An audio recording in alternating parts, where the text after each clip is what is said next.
सद्गुरुदेव की जय। इस संसार में वेशधारी साधु बहुत देखने में आते हैं, परंतु गुण लक्षणों वाला सच्चा संत कोई विरला ही होता है, जो मन इंद्रियों को संयमित करके वैराग्य भाव से संसार में विचरते हुए सतगुरु ज्ञान में समाया रहता है। कबीर साहब जी उनके बारे में बताते हैं कि साधु की रहने करनी कैसी होती है। ही साधु संसार में कबला जल माही, सदा सर्वदा संग रहे जल पर सत नाही। जल केरी जो कू कही, जल माही रहानी। पंख पानी वेदे नहीं, कछु असर न आने। मीन तिरे जल ऊपरे, जल लगे ना भारा। आर अटक माने नहीं, पौड़े जल धारा। जैसे सीप समुद्र में, चित देत आकाशा। कुंभ कला है खेल ही, तत् साहिब दासा। जुगती जमुड़ा पाई के, सर पे लपटाना। विश्वा के वेद ही नहीं, गुरु गमे समाना। दूध भात धृत भोजना, बहु पाक पकाए। जीवा लेस लगे नहीं, उनके रुसनाई। वामी में विषधर बसे, कोई पकड़ी ना पावे। कहे कबीर गुरु मंत्र से, सहजे चलिस भावे। भावार्थ है कि कबीर साहब जी बताते हैं, संत जन संसार में ऐसे रहते हैं जैसे जल में कमल। कमल सदैव जल के संग रहता है, किंतु जल कमल पत्र को नहीं लगता। कमल पत्र से जल की बूंद फिसलकर गिर जाती है, वह उस पर नहीं ठहरती। वैसे ही संत संसार में रहते हैं, किंतु सांसारिक विषय वासना उन्हें नहीं लगती।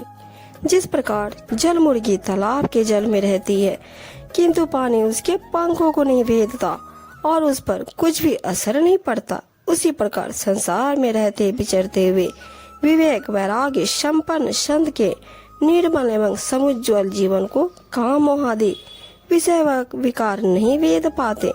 उस पर उनका कोई प्रभाव नहीं पड़ता। मछली जल प्रवाह के ऊपर ही और उसकी विपरीत दिशा में तैरती है, उसे जल कभी भारी नहीं जान पड़ता।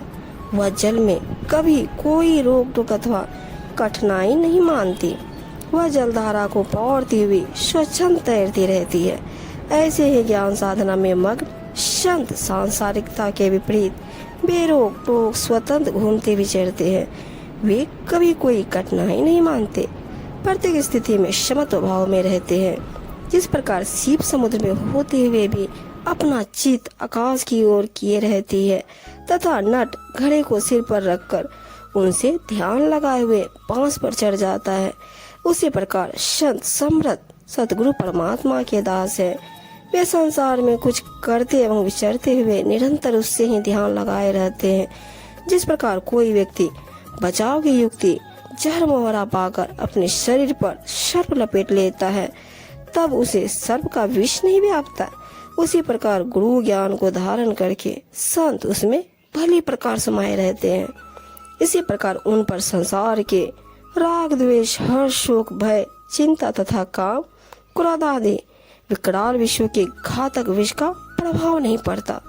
दूध चावल एवं घी आदि का स्वादिष्ट भोजन तथा नाना प्रकार की मधुर मिठाई संत की जीवा को किंचित मात्र भली नहीं लगती, अर्थात उनकी स्वाद शक्ति में उनका संयमित मन कभी नहीं पड़ता। उन्हें समयानुसार जो भी रूखा फीका सुपाच्य एवं सात्विक भोजन मिल जाए, वे उसे ही खाकर संतुष्ट रहते हैं। वामी में विषधर सर्प रहता है, उसके भीतर उसे कोई नहीं पकड़ पाता। सतगुरु कबीर साहब जी कहते हैं कि गुरु मंत्र से वह सर्प सहज ही वामी से बाहर चला जाता है। इसी प्रकार देह के अंदर बसने वाला चंचल मन किसी की पकड़ में नहीं आता, परंतु संत का मन सतगुरु का ज्ञान विधिवत आचरण करते रहने से उनके वश में रहता है और सदा शांत एवं निश्चल होता है।